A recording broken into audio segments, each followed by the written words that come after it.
ધંધુકામાં કર્મકાંડ charitable trust દ્વારા વિશ્વ કલ્યાણ અર્થે પાવન સત્કર્મનું આયોજન કરાયું।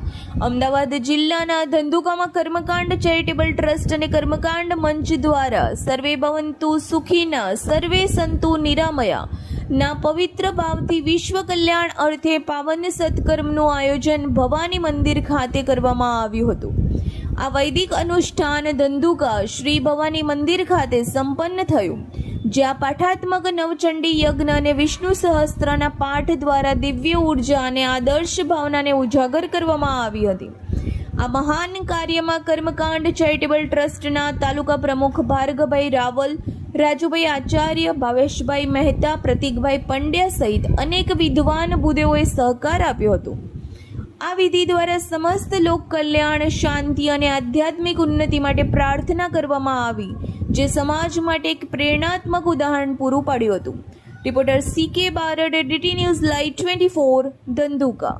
સર્વત્ર સુખિનઃ સંતુ સર્વે સંતુ નિરામયઃ સર્વે ભદ્રાણિ પશ્યન્તુ મા કશ્ચિત દુઃખમાપ્નુયાત। દરેક બ્રાહ્મણો કે જેનો હેતુ ભગવાને આપેલો છે લોક કલ્યાણ માટે, તો આજે બધા બ્રાહ્મણોએ લોક કલ્યાણ માટે ચંડીપાઠ અને વિષ્ણુ સહસ્ત્રના પાઠ કર્યા છે અને માતાજી ભવાની માના સાનિધ્યની અંદર કર્મકાંડ મંચ દ્વારા તો માતાજીને પ્રાર્થના કરીએ કે સમસ્ત એ લોકોનું કલ્યાણ થાય અને બધાયનું સ્વાસ્થ્ય સારું રહે અને બધાયનું જીવન સારું રહે, એવા ભાવ સાથે બધા બ્રાહ્મણોએ પાઠ કરેલા છે। જય શ્રી કૃષ્ણ, જય માતા, જય પરશુરામ, જય મહાદેવ।